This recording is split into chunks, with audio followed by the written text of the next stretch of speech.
nosso companheiro Manuel Portásio Filho, do Espírito Solidarity Spirit Society, que vai estar falando para nós na intimidade do ser.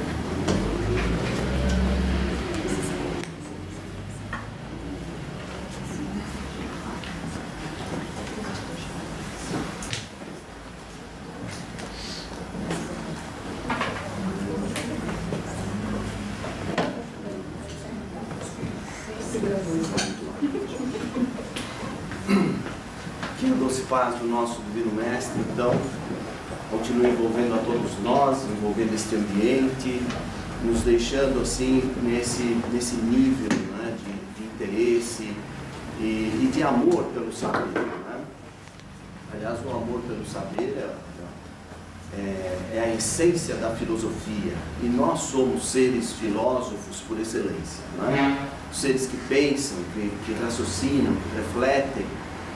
Então, aqui nós temos a oportunidade abençoada, né, de discutir em grupo, trocar ideias, colocar as nossas experiências, e com isso, esse trabalho, esse esforço nos ajuda a nos conhecer melhor, a penetrar um pouquinho na intimidade de nós mesmos. Né? Digo um pouquinho porque ainda não estamos preparados, ainda não estamos em condições de penetrar tão fundo. Afinal, conhecemos nós a natureza íntima do Espírito? A nossa natureza íntima? Não. Os próprios Espíritos não puderam nos revelar isso.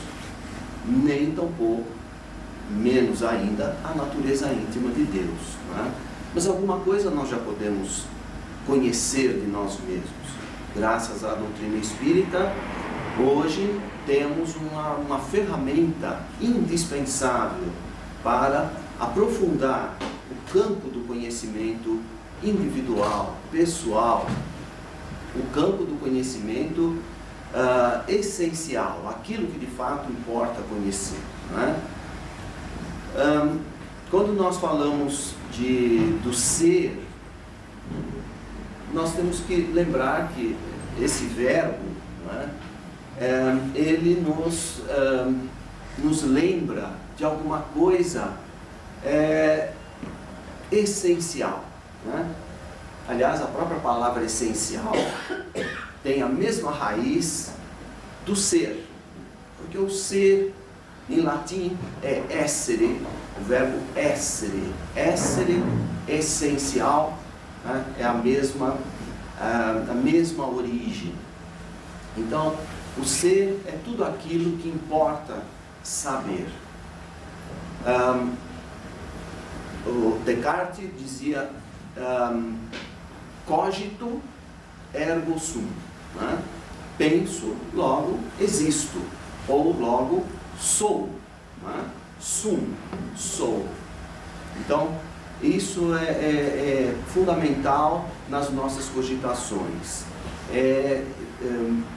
perceber essa nossa essência, que é divina por excelência. Então, como ver isso? Como ver o ser ao lado de uma outra instância, que é o estar? Né?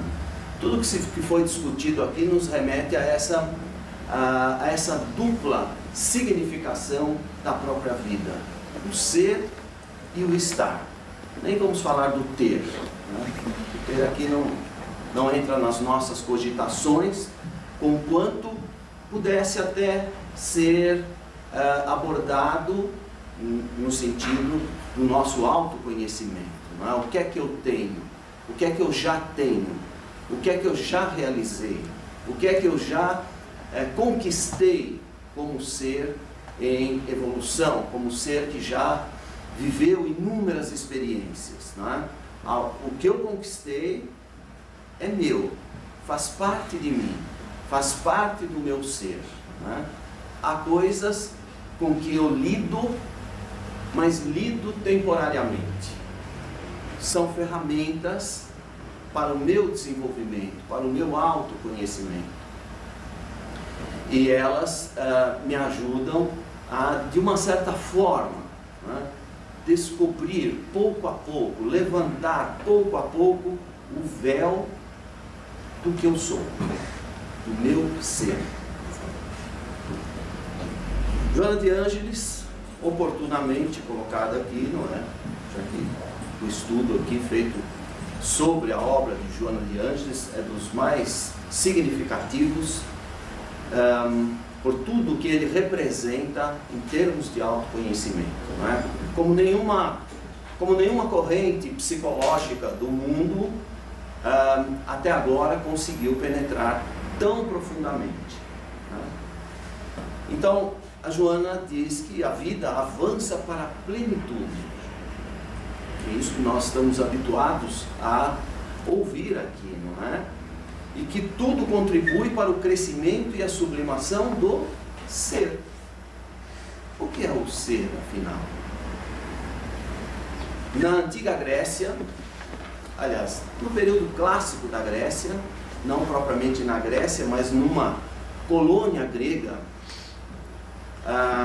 de uma região que hoje é a Itália, em Eleia, um grande pensador chamado Parmênides descobriu o ser.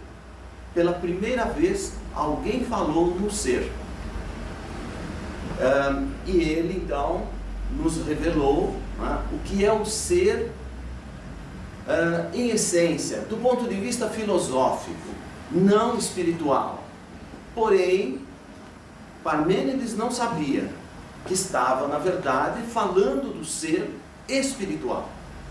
Para a filosofia, o ser é apenas um conceito dos mais importantes, porque a partir daí, a partir da descoberta de Parmênides, a filosofia, durante 2500 anos, girou em torno do ser. Até hoje, o foco principal do estudo filosófico é o ser e tudo que o envolve.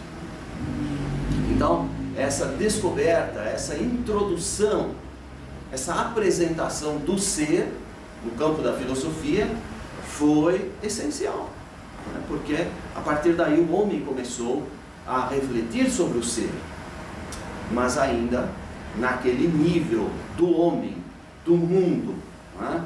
O ser humano com as suas ferramentas, com as suas áreas de trabalho, de conhecimento, né?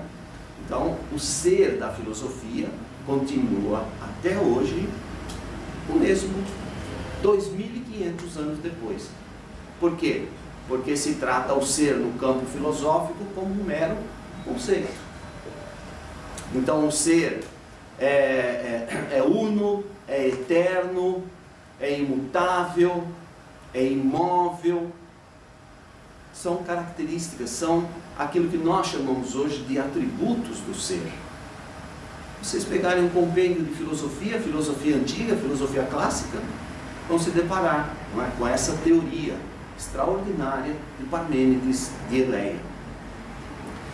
A filosofia espírita, que é para nós um arremate, né, de todo o esforço filosófico do homem no tempo, ela já nos dá uma outra visão do ser. Ela não mostra um ser estático como o da filosofia tradicional. Ela nos mostra um ser dinâmico, um ser que se move, não é imóvel, conquanto se nós refletirmos filosoficamente, vamos concordar com Parmênides em certos aspectos, né? Mas vamos ver o ser agora sob um outro ângulo. O ângulo do ser em essência, do ser que se move, do ser que sai de um ponto para atingir um outro, do ser em constante movimento, em constante ação, em constante ascendência. Então, o meio e todas as experiências, as vivências do ser, que para nós agora é o espírito, e o Espírito é o ser numa dimensão infinita, extraordinária, né?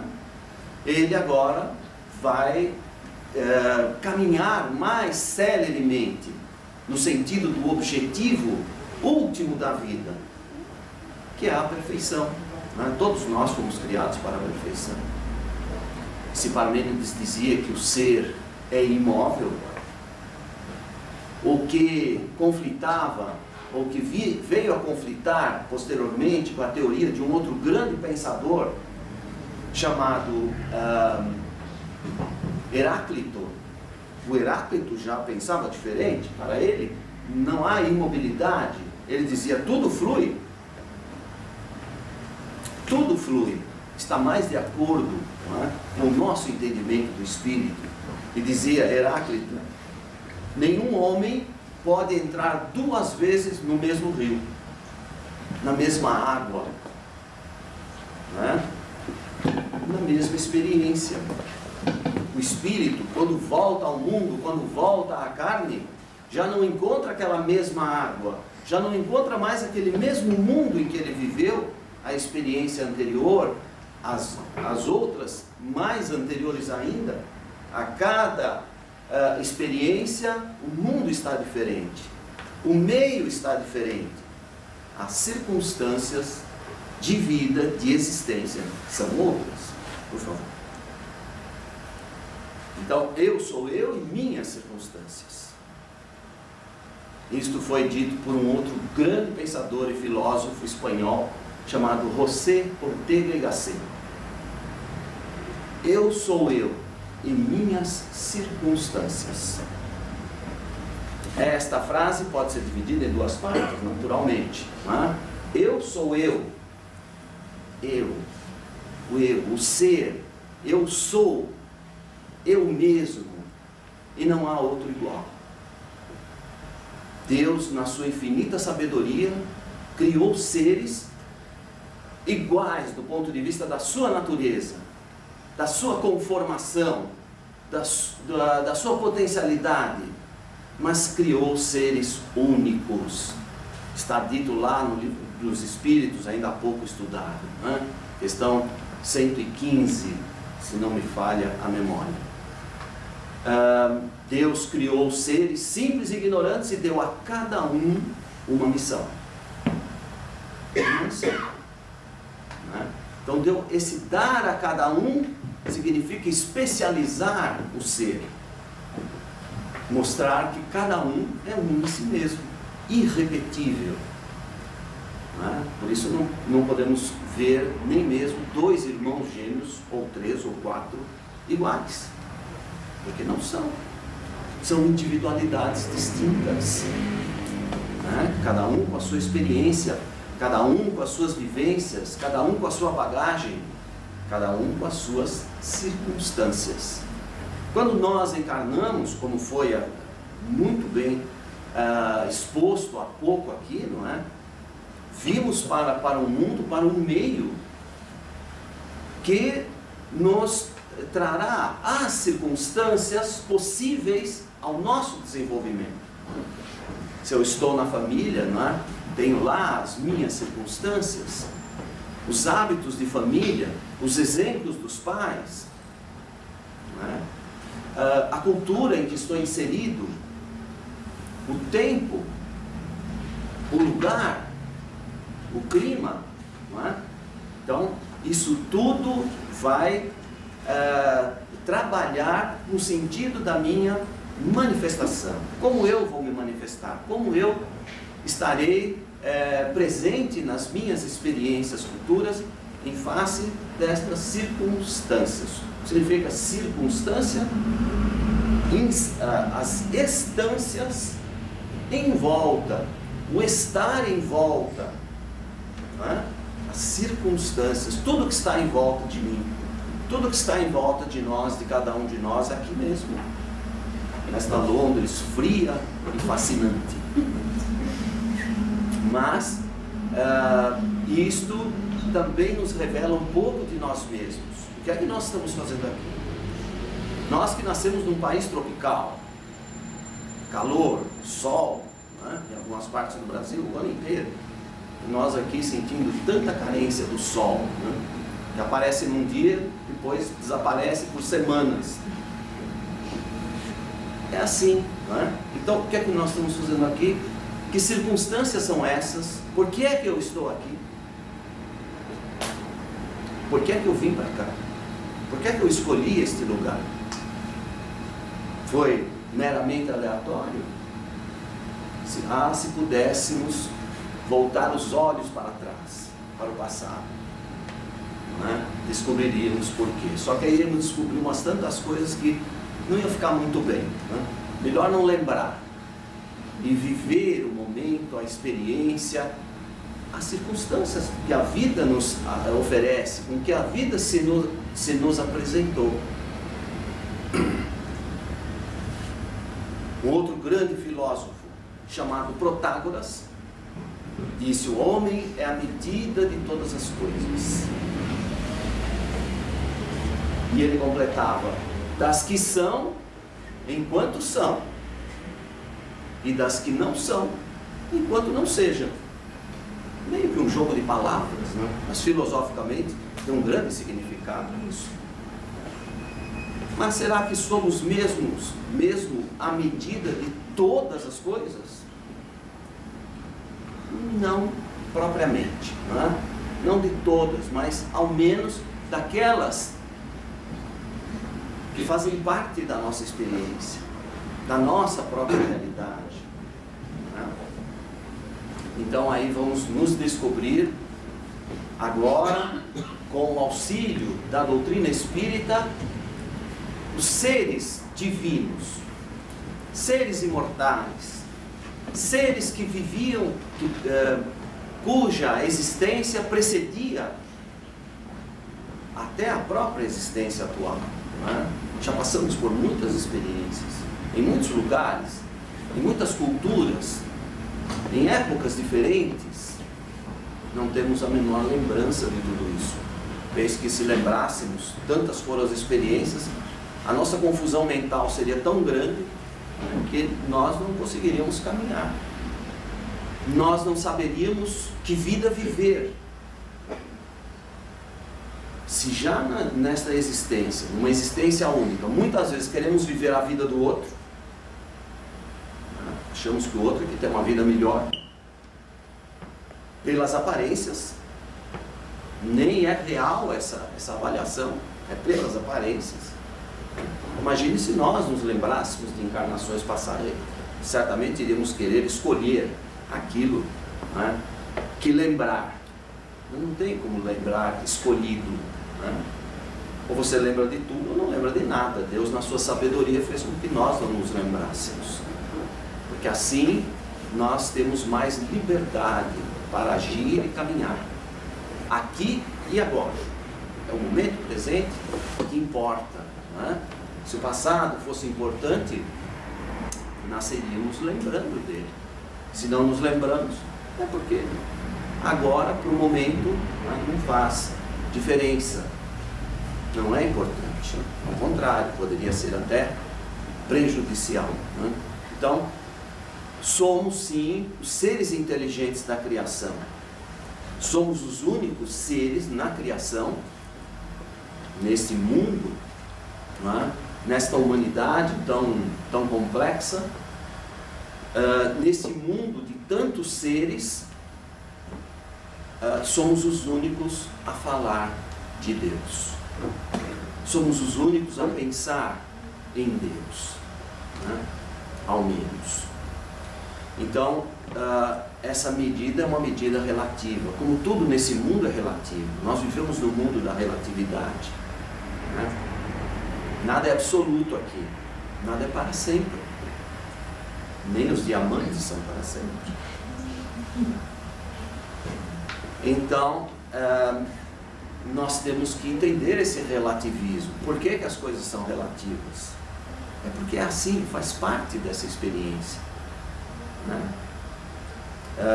Para que nós possamos ir fazendo as nossas escolhas, para que nós possamos diversificar o nosso aprendizado.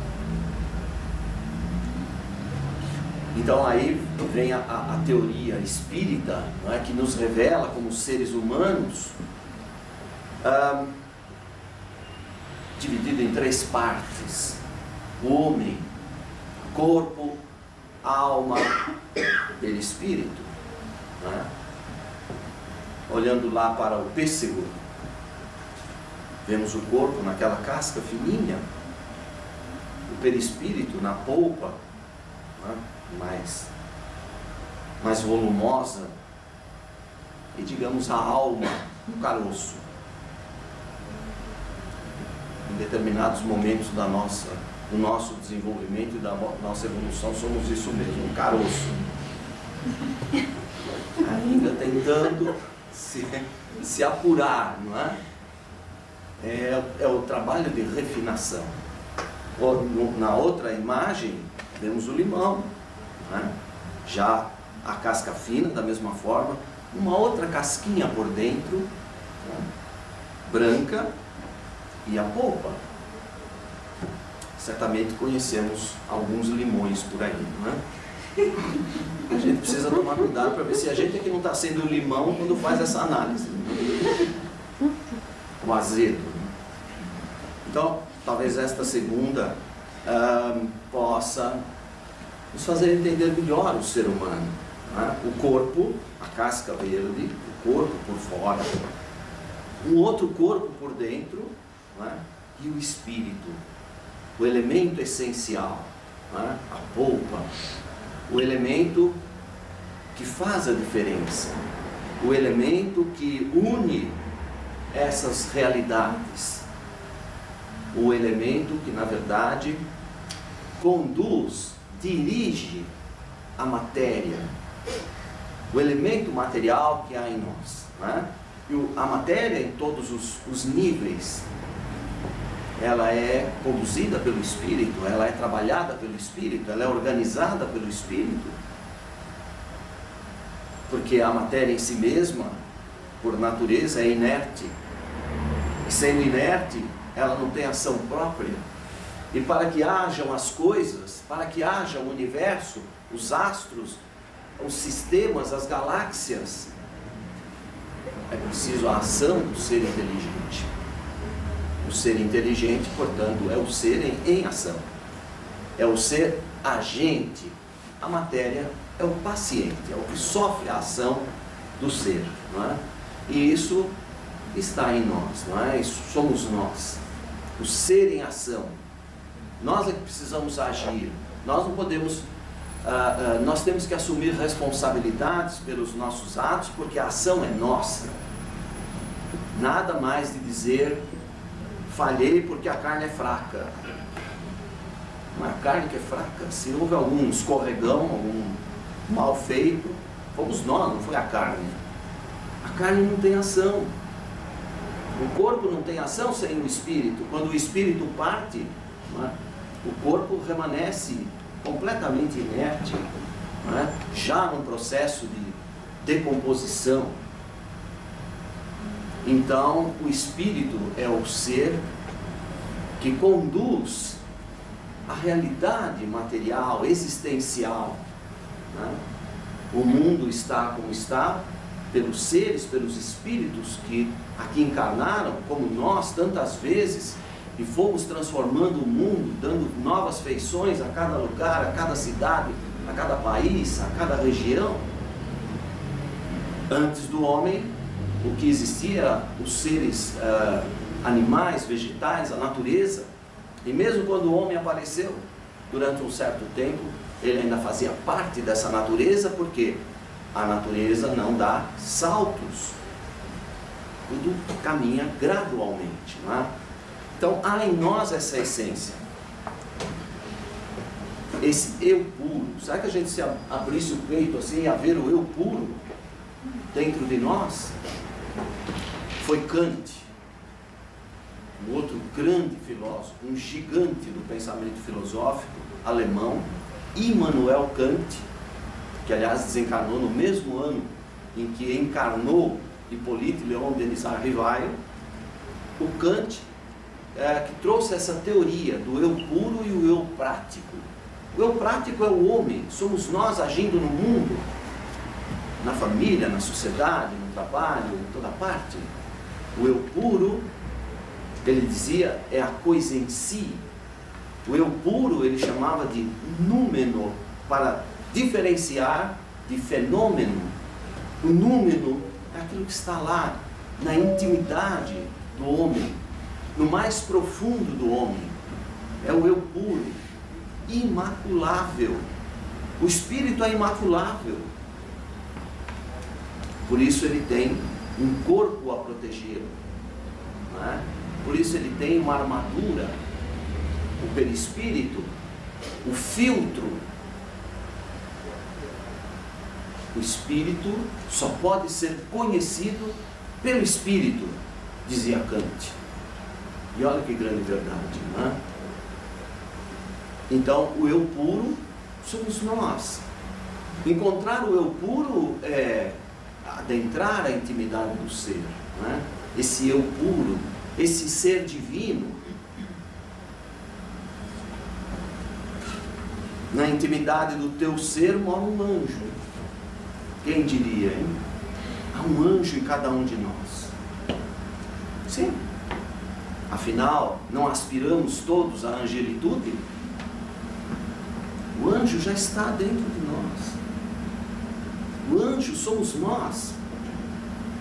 O anjo imanifesto somos nós. O grande Michelangelo dizia que quando ele ia fazer um trabalho e esculpiu obras-primas extraordinárias, né? Moisés, o Davi, a Pietà, ele dizia que quando ele se apossava daquela pedra imensa para fazer o seu trabalho, a obra-prima já estava lá dentro.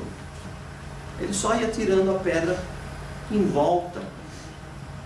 Assim somos nós. A obra-prima, o ser perfeito já está dentro de nós. Só temos que tirar essa pedra, esse cascalho que está em volta.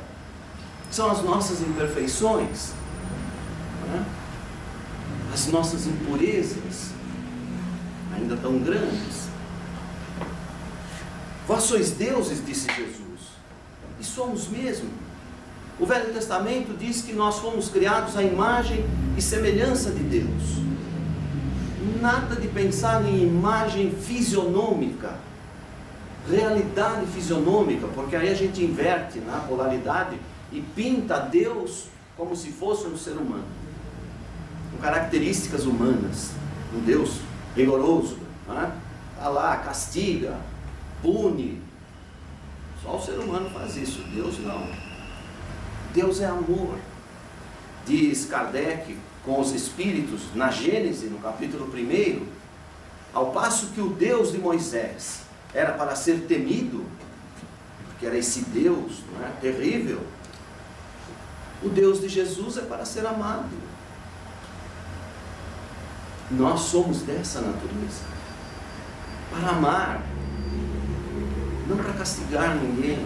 E, no entanto, nas nossas imperfeições, nas nossas lutas, né, individuais, ainda muitas vezes agimos assim, com esse caráter punitivo em relação ao outro, né? Se o outro não satisfaz as nossas vontades, se o outro não satisfaz os nossos caprichos, muitas vezes agimos de uma forma nada divina.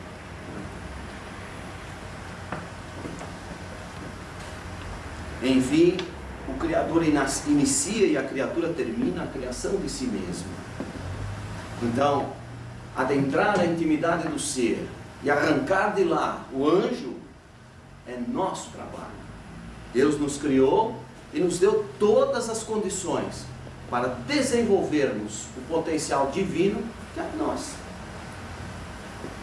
O meio, ou os meios em que nós vivemos, as circunstâncias, não são senão estímulos para esse desenvolvimento. É o que está por fora, estimulando o desenvolvimento da essência interna, não é? Então, as condições que nós encontramos no mundo, as mais adversas, na família, né? No companheiro, na companheira, no trabalho, são estímulos para o nosso desenvolvimento, que devemos agradecer sempre. Enfim, pré-existente ao berço carnal e sobrevivente à disjunção molecular, o espírito é o agente da vida, nos diferentes aspectos sobre os quais se apresente. Essa é a realidade. Nós somos esse agente, o agente da nossa própria transformação, o agente do nosso aperfeiçoamento, o agente da nossa realização como seres eternos, divinos, essenciais na criação. Que o Senhor seja conosco hoje e sempre.